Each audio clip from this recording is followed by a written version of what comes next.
Bangladesh football federation মতিঝিলের ঘিঞ্জি এলাকায় একটা চুনকাম করা বিল্ডিং, যার রং যেমন সাদামাটা তেমন মাঠের ফুটবলও ঝাপসা।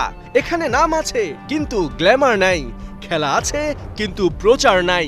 ইউরোপ, ল্যাটিন আমেরিকা, দূর পার্শ্ববর্তী দেশগুলো যেভাবে সামাজিক যোগাযোগ মাধ্যমে ফুটবলের হাইপ তুলছে, সেখানে বাংলাদেশ অনেকটা নারী। সবশেষ ৮ ডিসেম্বর বাংলাদেশ জাতীয় দলের ফেসবুক পেজ সেই যে হ্যাক হয়েছে, তার এখনো কোনো কুল কিনারা করতে পারেনি ফুটবল ফেডারেশন। অবশেষে নেতৃত্বে পালাবদল হবার পর বাফুফের চিন্তাধারায় পরিবর্তন এসেছে। বর্তমান প্রজন্মের চাহিদাকে গুরুত্ব দিয়ে প্রথমবারের মতো ডিজিটাল মিডিয়া ম্যানেজমেন্ট কমিটি গঠন করেছে বাফুফে। কমিটির সভাপতি ফাহাদ করিম জানিয়েছেন, মার্চের মধ্যে সামাজিক যোগাযোগ মাধ্যমে নতুনভাবে লঞ্চ করা হবে 5টা প্ল্যাটফর্ম।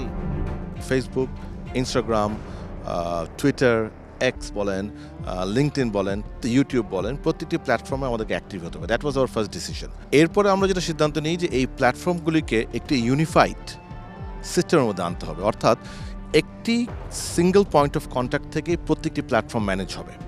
সো এই প্রক্রিয়াটা আপনি জেনে খুশি হবেন যে ইতিমধ্যে আমরা শুরু করেছি। আমরা ফেসবুক এবং ইউটিউবের সাথে বেশ কয়েকটা অনলাইন মিটিং করেছি এবং সে কাজটা অলরেডি শুরু হয়েছে এবং আমাদেরকে বলা হয়েছে যে 60 to 90 ডেজ লাগবে যে টোটাল ইউনিফিকেশনটা কমপ্লিট করার জন্য। সো সেই ব্যাপারে আমরা আশা করছি বাই মার্চ আমাদের প্রত্যেকটা প্ল্যাটফর্মকে আমরা অ্যাক্টিভ করতে পারবো একটি unified single source of contact থেকে। ফুটবল ফ্যানদের আক্ষেপের বড় জায়গা মানহীন সম্প্রচার এবং খেলা দেখার নির্দিষ্ট মাধ্যম না থাকা। এই সমস্যা কাটিয়ে উঠতে একটি ওটিটি প্ল্যাটফর্মের সাথে আলোচনা শুরু করেছে বাফুফে, যেখানে দেখা যাবে আন্তর্জাতিক ম্যাচ সহ ঘরোয়া লিগের সকল খেলা। আমরা অলরেডি একটি ওটিটি প্ল্যাটফর্মের সাথে কথা বলছি যে আমাদের বিএফএফ এর আমাদের ইনহাউস ডোমেস্টিক যে খেলাগুলি আছে সে সব খেলাগুলি ওখানে আমরা দেখার ব্যবস্থা করব।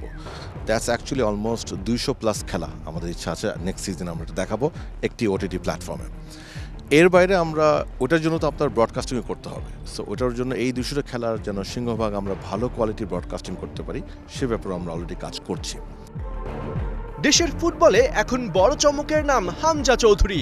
সোশ্যাল মিডিয়ায় তাকে ঘিরে নতুন মার্কেটিং পলিসি নিতে যাচ্ছে ফুটবল ফেডারেশন, যে কাজে বাফুফে সভাপতি তাবিত আওয়াল ও সহসভাপতি ফাহাদ করিম একসাথে কাজ করছেন। He is a big star এবং ওনারা they extremely professional and they are use to all this things. So তার এজেন্টের সাথে আমাদের যোগাযোগ হচ্ছে এখন। এটা আমাদের জিএস মহোদয় এবং আমাদের সম্মানিত সভাপতি করছেন। সো ডেফিনেটলি এই ইস্যুগুলি আমি তাদেরকে বলেছি যে when you are talking to them এই জিনিসগুলি আনবেন যে to what extent we can use him or use his presence to promote through our federations own digital platform, মানে বাইরের না, আমাদের বিএফএফ এর ডিজিটাল প্ল্যাটফর্মগুলি। সো সেই ডিসকাশনগুলি চলছে এবং আপনি খুবই স্বাভাবিক ওনার মতো একজন তারকা প্লেয়ার যখন আমাদের এখানে আসবে উনি তো মধ্যমণি হয়ে যাবেন, he will be the centre of attraction. এবং আপনি জেনে খুশি হবেন জাস্ট উইথ হিজ অ্যানাউন্সমেন্ট যে উনি আসবে, সেটাতেই আমাদের অর্গানিকলি আমাদের ফেসবুক ইউটিউব ভিউয়ারশিপ অনেক বেড়েছে। পার্থ বণিক, ৭১, ঢাকা।